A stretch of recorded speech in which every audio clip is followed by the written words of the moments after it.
This is the easiest presentation for me ever because I'm not going to talk at all. People here doing my job. That's the thing. For your information, Abnormal DevOps Iterations is a YouTube channel where we talk about DevOps and whatever is related to IT and different kind of things happening there and things will happen. For the moment, we have people like this. Some of them are looking all of them were already some episodes of this Abnormal DevOps Iteration podcast. Last time was about Puppet Fork, it was quite interesting and fun, but today we are going to talk generally about configuration management. So I will start with very simple questions, nothing in particular. We are not going to, don't reverse much because there will be the question about AI. But first of all, let's make a small retrospective. Configuration management, starting when this conference, something like. Can I answer that? Because I forgot. I think it's 2013 when Okay, so we did the first public camp here, and in 2014. So, quite a long time. At Could those be over by times, 1 hour. at those times configuration management tools were When did you first came again? Oh, the first one, Second. whenever it was, so 20. Nobody knows. we don't know by that time. That's right. The point is, I don't know. We did one in Portland and we did one in Berlin. Yeah, and then there was a gap. Here, And there was a gap. that's what Tosh said. And Tosh made t-shirts last year that said 10th year anniversary. So it's the 11-ish. First year was 2014. Let's call it 2013, 14-ish. Or was it 2015? Point is, did we accomplish the promise of configuring things? Yes, I did. We did for a lot of people. Yeah, I mean, we configured a shitload of stuff. So yeah, I think we did. Everybody agrees? Do you agree? Configuration management, let's say, standard one, no? Things to manage on a system. Yeah, It's not solved yet. it's not solved, but it's like, Not solved. it's not. It's not solved yet. We're learning a lot, had good discussions, built more stuff, but it's just beginning. Okay, that's an opinion. I guess we can. What is? I mean, the point is thinking about the needs of those times, which are still valid needs today. Managing systems, things inside a system, operating system like Linux, server side, Windows, and so on. What is missing on that part? According to me? Yeah. According to me, I mean, you know, I'm doing my thing, I have this vision, maybe I'm delusional, but I really want to look forward and see a future where all of this is really automated, right? To put us all out of a job, because society's main work should not be hiring systems to manage stuff. The computer should be able to figure that out. We should solve science problems and physics problems and stuff that's, you know, more interesting. So I want this to be solved, and then we can just have waffle hunt instead. I've never wanted that to be true. Well, yeah. I've never wanted it to be true for not a single day. Like, I love doing this work. I'll do different work. Yeah, I don't want to do different work. This is the actual work I love. I've never. It was crazy to me when Luke Knies said it in 2013. It's crazy to me now. Like, that the supposition is that what we want to do is take the humans out of the system and be like, no, the real goal here is that everybody who's at this conference, because you literally love doing it, is to just figure out how to fuck off and never do it again. It's the dumbest shit I've ever heard. Well, And I love you. well, I say it with love in my heart, but like, do you want to never do this again? Is that why you're here? Is everybody in this room here because you never want to do this again? Raise your hand. so I'm Fuck you guys. Fuck you. Sorry, I'm swearing too much, but it's Italy. It's probably fine, right? You want to be Adam, I mean, I want to solve this, to put you out of a job, and me out of a job, in the same way that we put the elevator person that pushed the elevator button out of the job. But here's the problem. Most people I bumped into, they don't even know why they're doing this anymore. Like, when I started doing infrastructure automation, it was partly because I was fixing config drift. So now people are just automating things because they're automating things, not understanding the problem they're actually solving, and sometimes even reinventing the problem we solved by using those tools, Yeah. with those tools. You'd be better off right now if you just went and read infrastructures.org and did it the way he told you to in 1998. Yeah, and that is the reason why we won't be stopping to do what we're doing, because we still need to teach people like, wait, it's not because you use this tool or that tool that the problem is solved. This is a problem you need to solve, and then they go like, oh, I we agree. created a problem again. I definitely agree. Hey, did you see that? James is agreeing with me. We agree. I've always agreed with Kris, And and I've always liked Adam. That's right. Well, so we have an agreement on first question. Yeah, everybody agrees they like me. Well, on stage. Just kidding. So I guess next question is. Genuinely, I've had lots of enjoyable conversations with Adam, and even though we have different visions, I'm always looking at what he's doing because I like this space, and I like looking at all the tools, even the ones that are not what I'm interested in, because it's fun for me. I would share the same I'm trying to relish you it too, man. as much as possible before my tool obliviates everything else. Turn the industry into. So More fun James, than I thought it would be. now you're the king. Yeah, I was about to say this is charming, but this is just our natural habitat. I remember doing this kind of panel thing with like you and you and you and you were there too. And I was just like young. I think I had just given my MGMT talk for the first time, and all these people, 2015, and I was just like, who are these people? Now I'm not afraid to talk to them, and try to give them a run for their money. So, what's next? What's now going to happen in this field? Professional management camp. You are actually good representation of what can be next. How many years to retirement? I don't know, how many years do you have left till you retire? When do you retire in Belgium? Does anybody know after the new government? What's next? I mean, I think one thing that is, like an easy answer would be like system initiative or MGMT or, like those would be trite answers. But like the non-trite one is that the problem for as much progress as we made, which was a lot,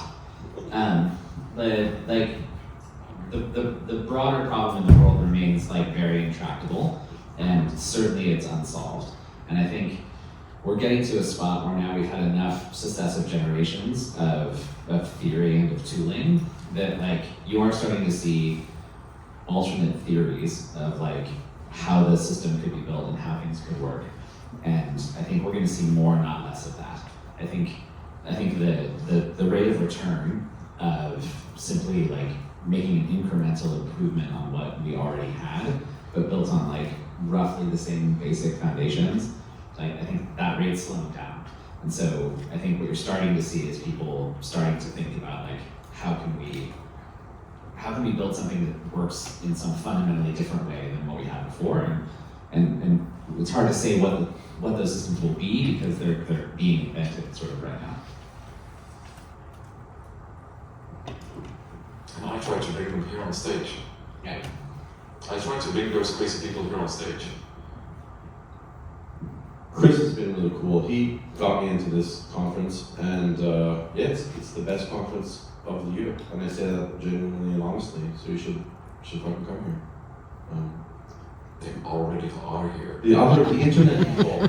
Oh, the internet people. Oh. Welcome to 2025 Kris, where Tubes and Wires across the Is net. that how it works? Tubes and wires? I don't know. Alessandro has a very famous podcast, and he's publishing this either live or post-conference, I'm not sure, right? Yeah, but that's not the matter. The matter is what's next. To embarrass you, when I was like a super young junior, doing nothing about computers, doing early Puppet, we would search the internet and you would just see Alessandro's name everywhere. Seriously, not to make him feel old, but he was like you looked for a module and he had something, right? Example 42, it was like, what is this? It was like the thing. James, Yeah. what's next? What's going to happen? I'm gonna have more MGMT customers and build crazier things. Nicolas, bonjour Nicolas. he got angry at me that I gave all these boring real world demos today. He's like, I want to see the fancy stuff, but I'm focusing on the real stuff to solve real problems that no one can really solve today, and that's happening now. So I'm going to do more of that, and hopefully you will help me. I've kind of held off on making this a company because I didn't want it to see it go to shit the way the rent-seeking, VCs eventually want to squeeze your software. But the truth is, most of you suck because most of you don't donate money, don't donate patches, and I don't want that world long term. So So maybe money then. What? So maybe money then. Maybe money then. If you want to give me money, Would be maybe some rent seeking would be helpful for you. Give it to me and I will be. Because then you could give it to them for money, and then you'd have some. That'd be good. It's better. The money. Consulting is available. Yeah, you could do that too. How did I wind up the villain? I feel like I'm a villain. Anyway, good. So talking about Wheelance, open source. The question is if it's in danger. I mean, that's one question, but something is happening in the open source world. Yeah, absolutely, it's in danger. I think that the danger of it is actually, I have so many opinions, but I think what fundamentally puts it in danger is that, open source sits on top of free software's ideals. So it borrows from a thing that's like fundamentally about like the nature of software being roughly infinite if you have power and compute, and that therefore the sharing of those things it's possible that we as human beings are in control of our fate in a way that we're not on resources that aren't roughly infinite. And from those ideas, then open source turns them into roughly a thing that says, well, actually, we don't really care so much about all the Star Trek hippie parts. What we care about is that it's good for business because we have open development models and we can collaborate together. You can throw James a bone every now and again. Yeah, and that part's in trouble because over time it's just gotten further and further away from being a movement that has any kind of moral center. And instead it's just a development model that now is a way that we think about using it in order to move forward in some other mechanism of making money or whatever the corporate shape of it is. And so we're seeing erosion on all sides because it has lost its moral center, right? It used to have one. And it used to have a perspective that was rooted, whether you agree with that moral center or you don't, like it had one. And I think it really doesn't so much anymore. And that's the root of things like, the trouble with people changing the license or, moving to source available or, the open AI definition, the definition of what open source AI looks like, or all of those things like, the OSI put out a definition, but without some reasonable understanding of an equivalent of the four freedoms, like, who cares? Like, what's it actually mean? And I think yeah, it's definitely a moment of relative crisis. I think there's definitely a crisis going on, but I also think that the things that are happening are waking up people again. If I see the crowd last weekend in Brussels, it felt much more crowded than the year before. I haven't seen numbers, but I know them from here, and they went up. So more and more people come back to these communities and start to figure out how to contribute again. Last year we had HashiCorp basically triggering Open Tofu. Perforce didn't even have to go that far. The reaction was there already before something really scary happened. And I think that is also a new thing. We start caring much more about what's happening, and we even try to prevent it from happening, rather than just sitting there and waiting till somebody, corporate VC says, hey, I'm gonna screw you now. Communities are starting to get prepared. Not that negative. It's not healthy. I mean, we're losing a lot of older people because they're retiring, and the young people aren't there yet. If you walk around here, I don't feel as the old part. Though I probably am one of the older people. But I suppose I also didn't feel like the youngster. So You're not old, you're experienced. thank you, James. I'm source is being co-opted by corporate open source. It's the primary reason most of us are here. And the kind of tongue-in-cheek joke is that free software is free as in freedom, open source is free as in labor, which is mid-root, but kind of the joke is it's what's happening, it's what has happened. I don't think it was co-opted because I think it was always about business. I think it was literally in the room when they did it. It was because they were like, how do we convince people that it's okay to do this kind of collaborative development in order to disrupt our enemies at the time, browser wars. And like it started that way, it has remained that way. And I think, like of the three of us, I'm probably the most amenable to capital in general. Like I love venture capital. I built venture capital companies. It's been great to me. I would encourage all of you to raise venture capital and do it. The idea that it's evil for you, unless you have a couple $1,000,000 to spend on R&D, may I recommend to you that you go get some. It's great. And that's not to say that they're all good actors, that they always treat you well, that it all goes your way. It doesn't. And also, like, it's pretty great. I have 83 euros. Right. I have significantly I more don't know than what that is in 83 Canadian, euros. but it's about 83. Yeah. See, it's Chris something. has a Tesla and more. And it's done good, right? No It's done venture great. capital backing. He's got family. He's got it, yeah. You on it. He's got no two on his laptop. You should 100% donate to MGMT. Anyway. Can we get 100 today? But- No, 100? 100. Call it today. Let's get James to €100 before he leaves here. I think that but I do think that the idea that's been co-opted, I think that's always what it's been. I think it's actually more that the motion they had in order to get people to a spot where they'd be willing to contribute was that we lied to each other. Like we told each other that it was about the community and that was the purpose. And that if we were good at that and we took care of each other, that the business would thrive. And it wasn't true. Like, when push came to shove, we showed everyone the truth, which was, it was always ours, right? It was always a business we started. And if it came down to the community or that business surviving, we were gonna choose the business because that's what our incentives were. And I know for myself, I can't speak for anybody else, I didn't do it on purpose. I didn't think to myself, aha, here's my Machiavellian plot. But it's what happened. Because at some point you have, tons of employees, there's all sorts of things that line up against it. The business model doesn't work the way it needed to. Your community loves you, but we're down 20 euros trying to get where we need to go. And so you make the decisions you need to make because people's lives and families and all that stuff relies on it.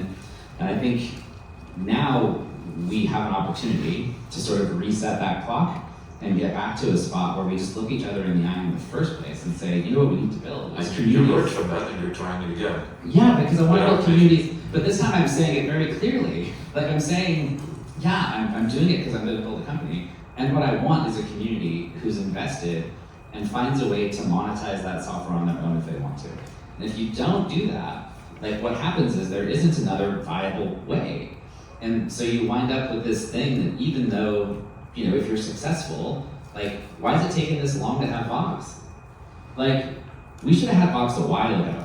And the reason we didn't is because we believed that the creation of Vox. For ages. Yeah, but not as a fork. And I'm arguing that the fork should have happened a long time ago. And that it didn't is actually just because we were afraid. We thought forking was wrong. We were like, oh, we'll fracture the community. It's not true. The public community will be healthier today because that fork exists than it has been in decades. It was very simple. I don't agree with you, with the exception that they should have forked the moment they switched from GPL to Apache license, because that's when the writing was on the wall. Or it's not a guarantee, but it basically said to the community, we want to benefit from your labor without being forced to give back. And we might want to make it proprietary or do whatever. And it finally happened. Which is why they should have forked it, because there's nothing wrong with the rules. The problem is that what they told each other was that it wasn't about the rules, that those rules weren't the truth. And we need to not lie to each other. It's not that hard. And we just have been, because it worked.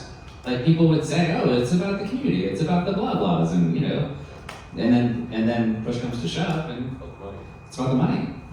And so, you know, I think we have to be clear with each other so that we can actually build communities that are resilient across that failure spectrum because we have a moral center. Not because we hate the money, but because you can't have a moral center if it begins with me lying to you about why I'm doing it. Like that's not, you shouldn't trust me if that's what I'm doing. Like, obviously that's not gonna work. But, you know, what do we know? And that's why the license of your software project is the constitution for your community. If you are GPL and you have no CLA, you're promising to your community that you contribute, you put it in, no one can change the license on you. If you're Apache licensed, you're saying, well, we'll maybe care about the community, but if we choose, we might start making it proprietary.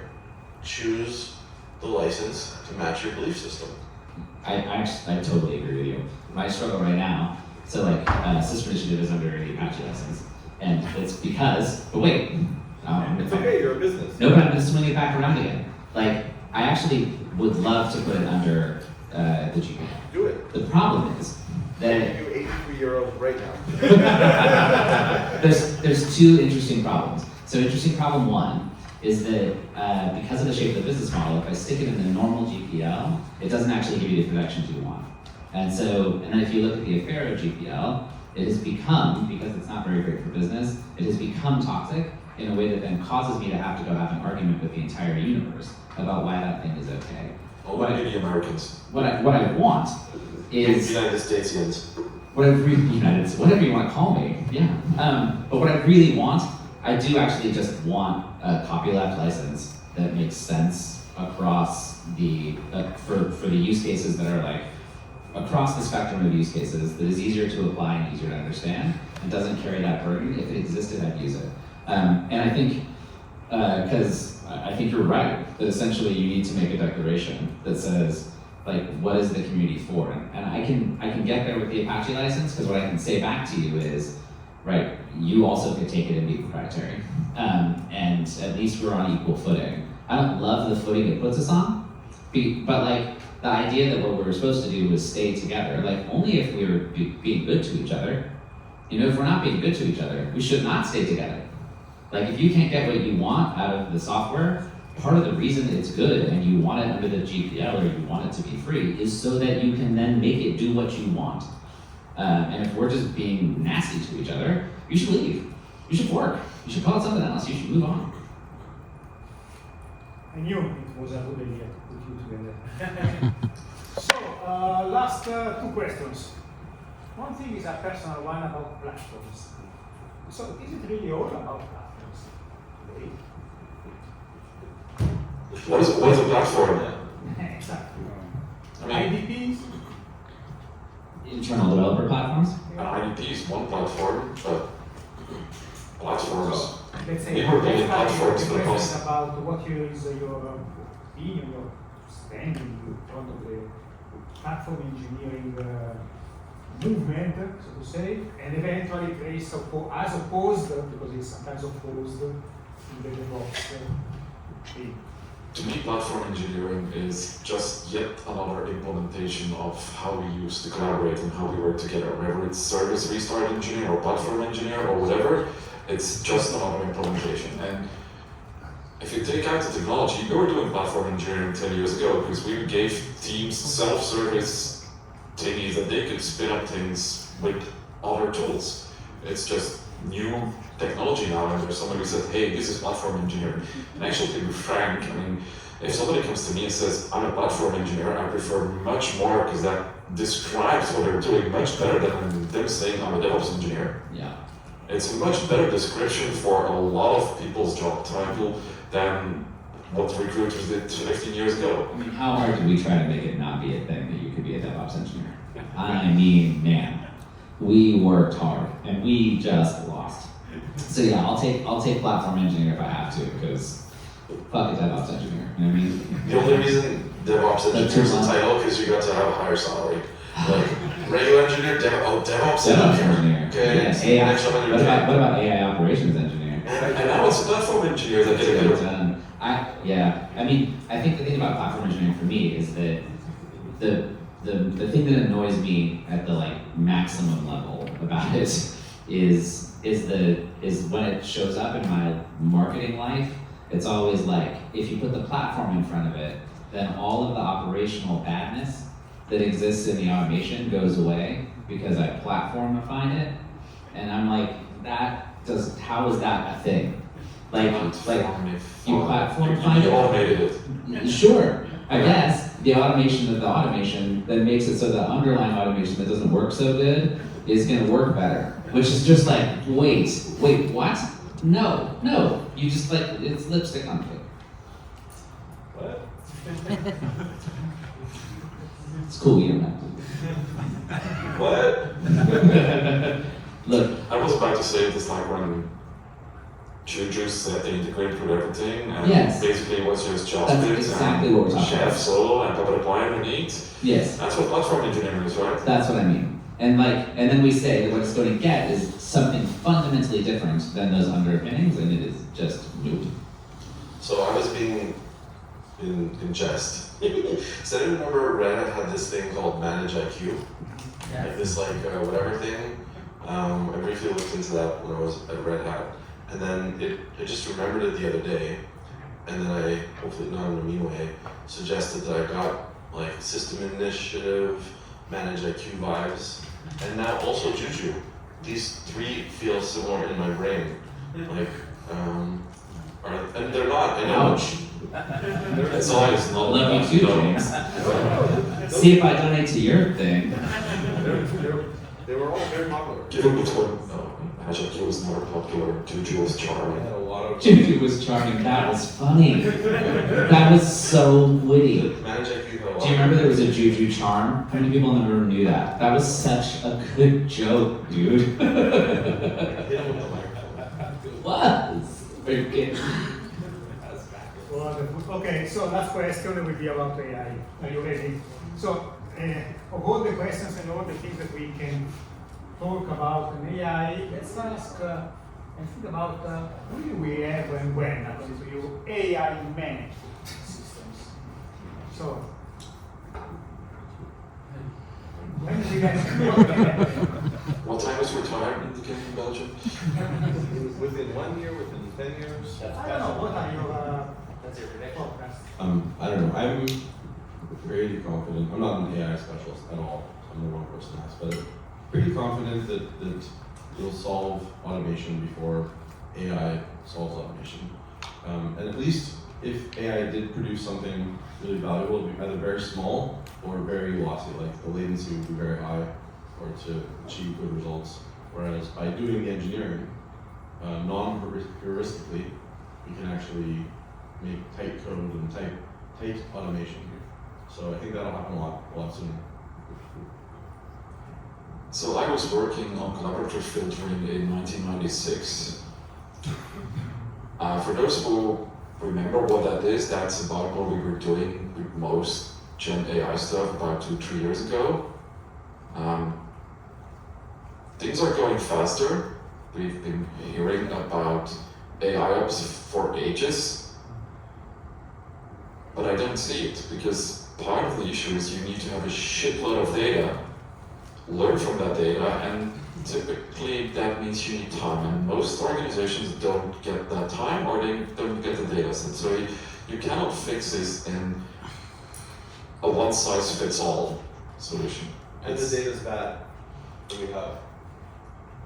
Yeah, and the data is bad. And it's not just our data that's bad, most data is bad. Cleaning the data, you need to have people who know what they're doing. So it's gonna take a while before we get to the point that we can manage the data, we can clean it in a way that it works, and we can actually learn from it. Are we gonna take steps and sometimes even huge steps to get there? Yeah, absolutely. But I still think that the people that come to this conference, they're gonna be supporting and building those systems before they take over. Yeah, I agree. I think there's like the current state of that technology, as fast as it's moving, it's still sort of fundamentally best at taking data from one shape and transforming it into another, which it can do across like a very wide array of fields compared to what it could do before. Sure, you can put some pickle in it, it'd be good. But the question of like, how do you think about AI in the like broader sense of automation or systems management? Like, sometimes that's a data transformation problem, but mostly it's not. And mostly it's a decision-making problem. It's a given X, do Y, and like it's actually not very great at those parts of the problem yet. And I think, I'm sure there's somebody doing research to try to figure out how do we improve upon those systems. But in the current state, yeah, I don't see how it works in a way that you actually want at all. I think it's just mostly you can build one and it would probably do things, and I think you wouldn't love it. Wait, MGMT now does AI, by the way. Send me your monies. That's now venture capital, right? Now it's come back into the room, and you should, it's all going to happen for you. Okay, wonderful. So, thank you, Adam, Kris, James. This was an iteration of this abnormal DevOps iteration, and I am Alessandro Franceschi. Thank you. Thank you.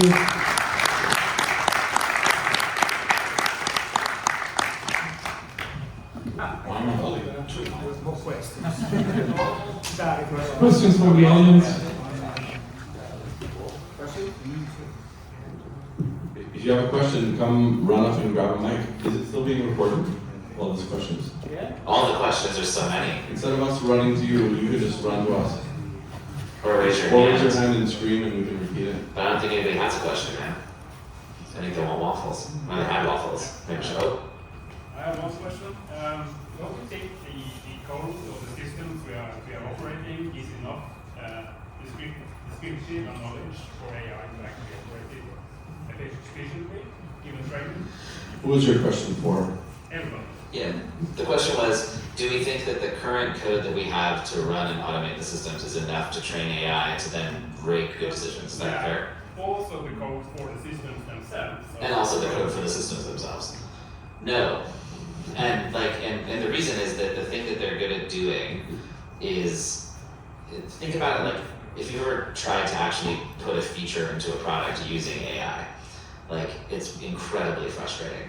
It can do things that you couldn't otherwise do. So like, for example, we're using it to extract validations or like enums that aren't documented from the AWS API, and then use them so that we can have them in the product so that you can see it fail before you could see it before. It's great at it. I could not tell you how to write the regular expression to do it. It's not a thing you could do. But AI makes quick work of it. It's glorious. Making the logical leap from there to saying, and now what's happening is I have a running system, and I'm going to use it as in the control loop. And to James's point, the latency is just too high, and its ability to choose is too low.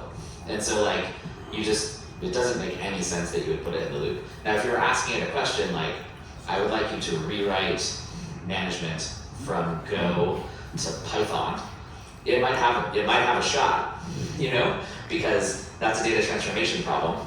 And it would be like, well, it probably couldn't do it in one shot, but it could probably get you pretty far.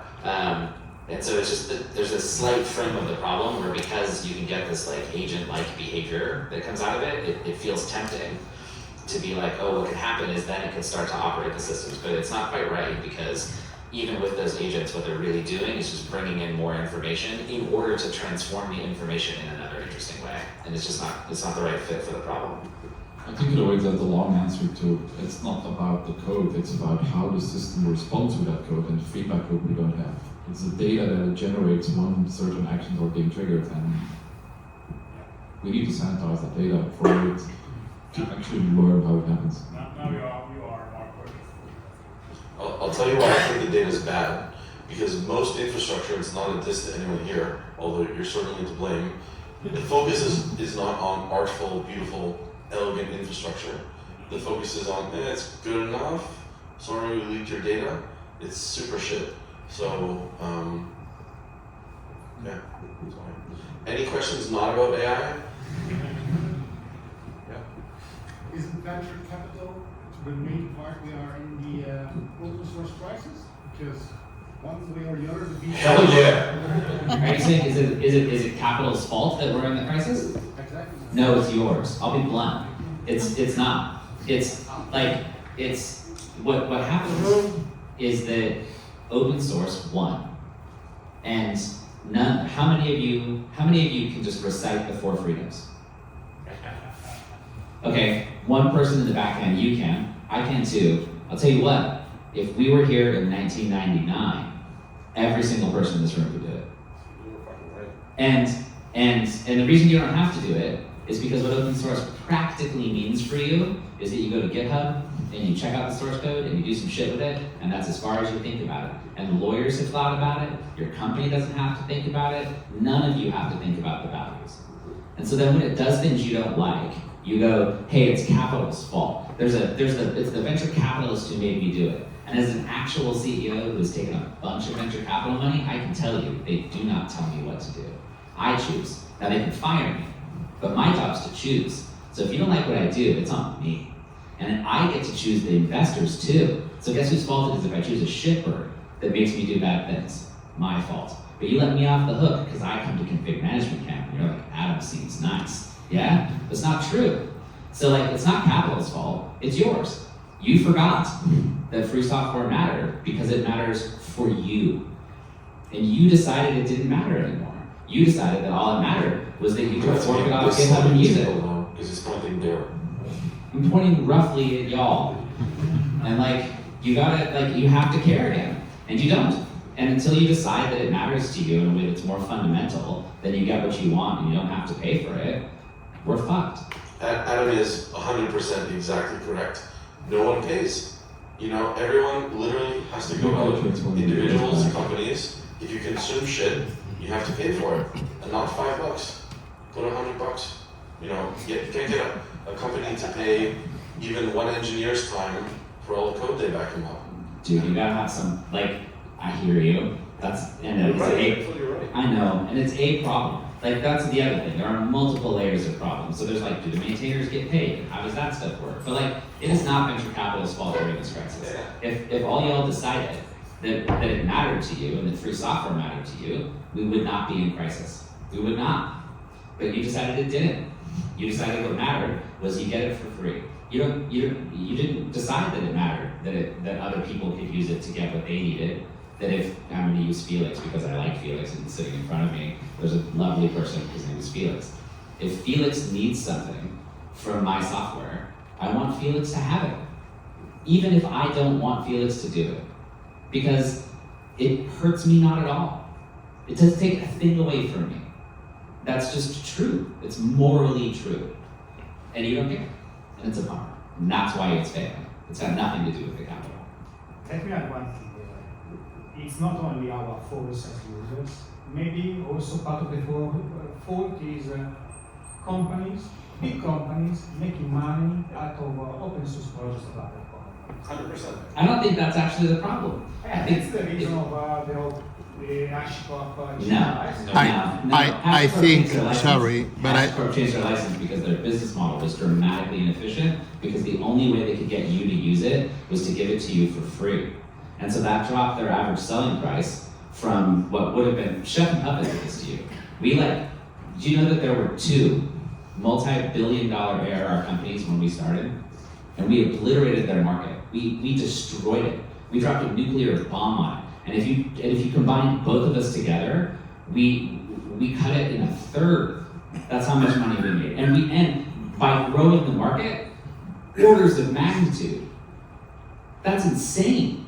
And HashiCorp did the exact same thing. They had to have 2, not 1. They had to have 2 home run products in order to squeeze out less than a quarter of Red Hat's revenue. Which do you think is the second one? Vault. Vault was a home run. That was the first one. Terraform was a home run too.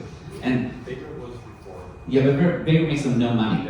So like, but like Terraform, how many people in this, like, if we took a survey in this conference that we were at, 600 people, something like that, I bet all 600 of us have run Terraform. And I bet if we ask how many of you paid for Terraform, markup, this guy, there's like 3 of you. And like, of course, that's why they changed their license. They didn't change their license because big people were gonna take it and they were getting squeezed. No.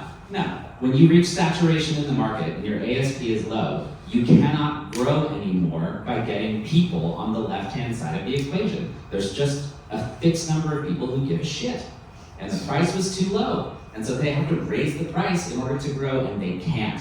Because as soon as they do, you know what you do? You freak out because they took away your free goodies. And they can't raise the price because it's not that good. It is that It's good, but it's not like... It is that good, but it's not because we gave it away for free. And then the problem is that because you expected it to be for free, there wasn't a community around it that actually would carry it until disaster happened. And then, now look, they weren't being very good stewards either. They weren't taking a lot of contributions. That's a real bummer. But like, the economic incentives here, we did this. Like if we should have, if we needed it, we should have forked it way sooner. And like, but it's easy to look at it and be like, no, it's some bad actors. They're ruining it for the rest of us who are doing the right thing. It's not true. Like, we are doing the wrong thing over and over and over again. And then we're pretending the incentives should be different because there's some evil person who's hurting us. It's not true. Like, we need to actually care. And if we cared, it would be avoided. But we don't. And so they don't become sustainable when they're large. It's just what happens. It sucks. And doesn't have to anymore. It could stop. We could end it right now. We should. Raise your hand. Just to follow up on that, I feel that the problem with financing and not paying for software is more in the big corporations that use the software. So I'm not talking about corporations that want to resell it. Yeah. Amazon does for so many products, but I mean, like you have, for instance, corporations in telco, I don't know, in all these giant companies that take, for instance, Terraform as an example, but don't pay. They don't pay. Yeah, so he's saying, look, the problem isn't that people don't pay, the problem is that corporations don't pay. You're exactly right. This is a thing that you can talk about in business terms, right? Really straightforwardly. You're looking at a segmentation that says that their customers are large businesses, but because you are also in their market, we decided as business people that what I'm trying to do is use you and your adoption of Terraform to get to the market that would pay me a big dollar value in the enterprise. That's the problem. Because us as engineers, you don't want to be monetized. You just want to use Terraform. and that's enough for you. You don't need the attestation, you need the help, you don't care who builds it, right? Felix, again, could build Terraform and give it to you, and you basically trust Felix because you're like, I know Felix. Felix is a good dude, he's not gonna do something nasty with the code, and so then you wind up with the software you want. Great. But there is definitely a problem with the purchasing patterns in the enterprises, Yeah. because in a lot of cases, those enterprises, they don't want to pay for the enterprise version of Terraform, but the companies that build Terraform and things don't allow you to support the open source version. Correct. And that is something we need to fix. Yes, because they've decided that the open source version exists as a loss leader, essentially. And that should be an unacceptable community situation. When there's a moment that says, I'm giving you the same software that I want large enterprises to pay a lot of money for, but you get it for nothing and I'm gonna charge them a bunch, that is a terrible plan. Because they see right through you. And you go sit in those rooms and you try to sell them the software for a lot of money and they go, no. And you're like, but you should. And they're like, why? And you're like, well, because these awesome features I kept or whatever. Insurance, right, yeah, sure. And they literally just send you packing or they write you a very small check. And that's what happened at HashiCorp. You go look at it. They were not making enough money on the deals that they did have, which were actually quite a few. Anyway, you're totally right. Back there. I think, I find it funny because I had some talks here that people complained the other way around. Companies wanted to pay for free software, and the developers were like, no, we're not about commercialization. This is a hobby project. We don't want to support you even if you give us money. And this is something that also exists. At the very same time. Yeah, sometimes people want to give you money and you don't accept it. Yeah. Yeah, they should give it to James. James will take it. I still have 83 euros. We're an hour left in the telethon. Please call it today. Yeah. Yes! 85 euros, we've got 2 more euros.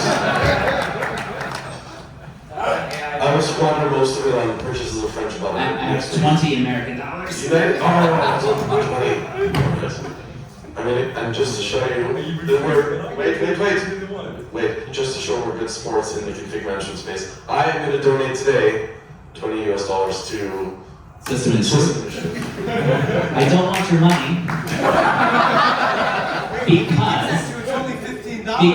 Because it lowers my average selling price. And you are not my target market. My target market is large enterprises. And so if you would like to use System Initiative, you totally can. There's a very generous free tier. If it doesn't fit for you, we can talk about it. And if it still doesn't fit for you, you can fork it. And what I'm gonna do is collaborate with you. It's gonna be awesome.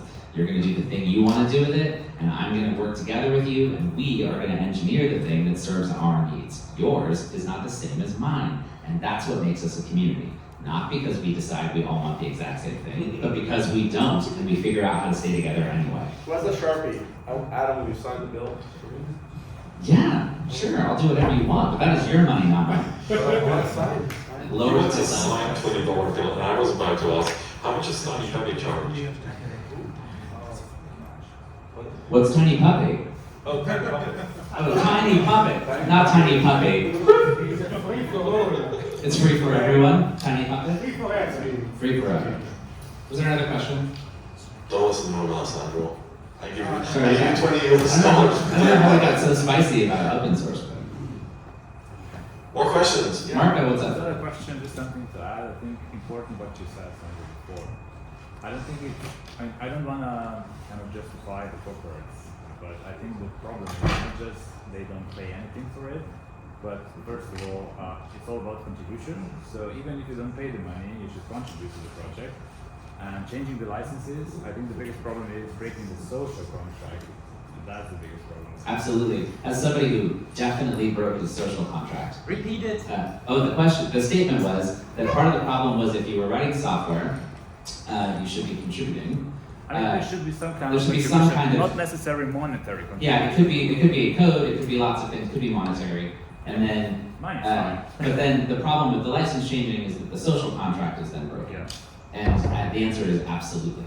And like part of the lesson I learned at Chef was that the social contract with good intentions that we went into was like, wouldn't it be great if we were all a community and we worked together? And I believe all of those things down to my toes, I always have. And there was a moment where there were a bunch of enterprises who would pay me nothing. And we were gonna die. And there's a lot of people who worked for me, and I didn't want that to happen. And so I solved the problem. And in order to do it, I broke the social contract, which was that Chef, the thing my company made, was a thing that belongs to people who were not me. And in that moment, it was like I was a Scooby-Doo villain. You know what I mean? It's like I ripped my mask off and was like, haha, like actually, it never belongs to you. It always was mine. And they were like, no, that's awful. Like we contributed all this work and your branding and we went to your chef comps and stuff and now you like rip your little mask off and it's no. And like, oh, that's exactly what happened with HashiCorp, right? That's what happened with HashiCorp too. And like, the difference was at least I open sourced all the software and gave you an out. So I feel a little better about it. But still, like it's tough. So we're at 104 equivalent euros. The telethon ends in 10 minutes, so call it now. Do you take Venmo? I don't know what that is. Whatever you like, people can pay from their phone, man. US weird Cash App. I mean, I'm not selling that shit. So Google gave me this like Google, what is it? Thank you for being an engineer of open source stuff that we like. You know what I'm talking about? Yeah, sure. Peer bonus thing. And like I had to like get this $250 US by signing up with Payoneer, and they wanted like a photo of my passport and all this shit and banking information. So I was like, fuck it, that 250 is in the Ethereum, not the good one. You got 83 euros. That's why you only have 83 euros, man. Yeah. You should raise your average selling price. Any other questions? Yeah, this one. Come back tomorrow. This is fun. I mean, we build everything on top of a kernel, right? And we have people that it's paid by companies, big companies, and individual contributors. We compile that kernel also by using a tool, a compiler. It usually is the GNU CC compiler, right? I mean, somebody else is also contributing to keep that one up to date. And actually, your company is using probably whatever kind of programming language. Are you paying to the foundation that probably is a foundation? I don't know that the programming language that you're using, but are you paying actually to that foundation? Yeah, he's asking because then it comes from the bottom to the top, and then it's like a cascade effect. Yeah. So the question, I think the statement / question is we have like open source kernels and we have open source compilers and there's all these contributors that are contributing to it. Are our companies or other people, are we paying the people who are building the compilers, right? And the answer is yes, broadly. Yes, if you were. You're asking if I personally, the system initiative is paying for compilers? No. I don't pay $1 for a compiler. You know why? I don't have to, because you gave it to me for free. It's incredible. Rust is incredible. And I use it all the time, and you told me that I could have it for nothing, and so I do. And then someday, if I need to, I'll maybe contribute to it, but mostly I don't need to, and neither do you. And that is a miracle. Do one villain laugh. One villain laugh. But mostly those same people, like, are in fact getting paid. Because, like, Red Hat, for example, pays a huge number of kernel developers and a huge number of compiler engineers. But in relative terms, still a ridiculous volume. Yep. And the reason they can do that is because it's valuable to them when they sell their very expensive software to large enterprises to have those people that they rely on staff. Because like, I once had a cluster an Oracle RAP cluster that got corrupted at the file system level because there was a kernel bug.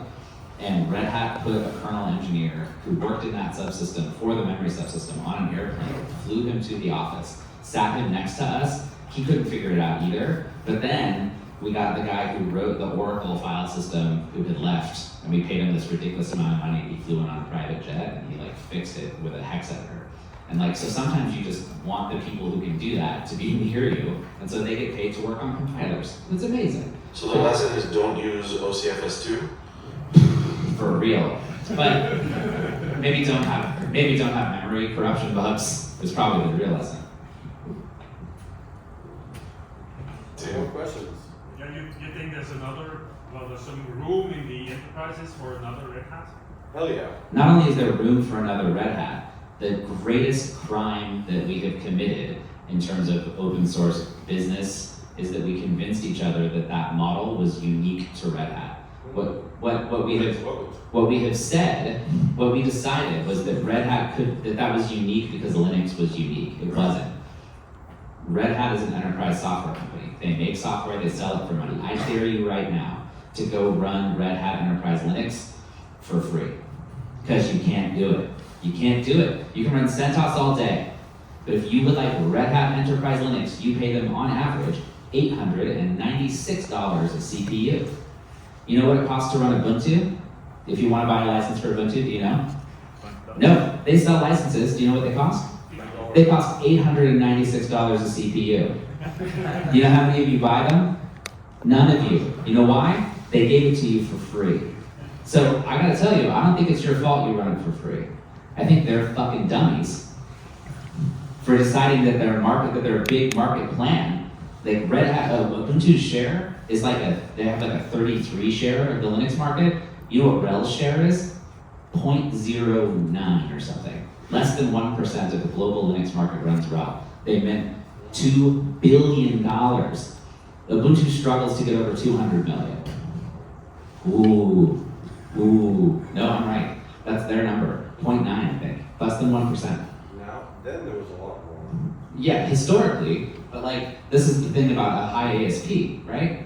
Like, they don't need to have all of you.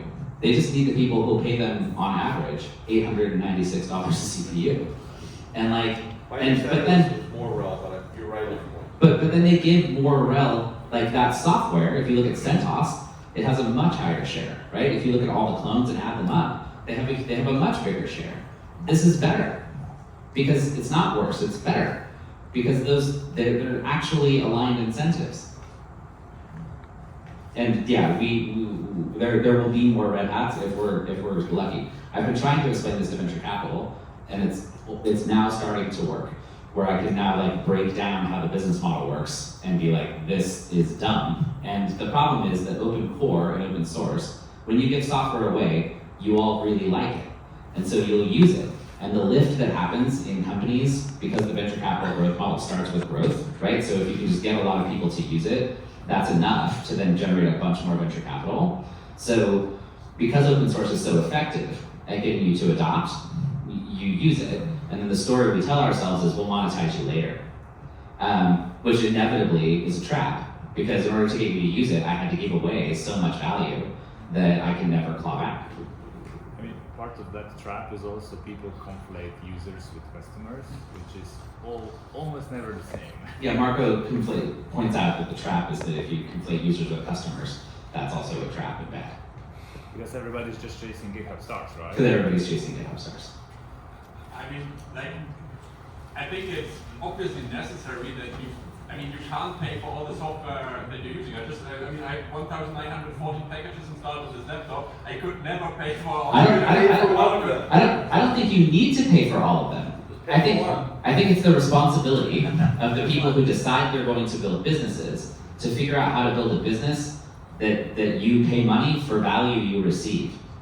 I don't think it's a problem that you don't pay for it. I think it's a miracle that you don't have to pay for it, and I think we should all cherish it because it's a miracle enabled by this incredible nature of software as being a thing that doesn't degrade when we share it. That it's an infinite resource. It's incredible that it works, and we should cherish it. And also, we should figure out how to make money so that we stop being mean to each other for needless reasons. I think the quote of the candle, which I'm paraphrasing, but from my candle to yours, I share the flame and neither of us has the lesser. Just pay for one. Pay for one fucking piece of software. $20 a year. That would be a great first start. Or contribute. Right? Somebody buy James a beer tonight. No. I already did. It's 10 to 6. Who's coming back tomorrow?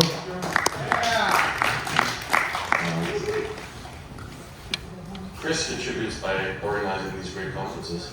It's one way to do it.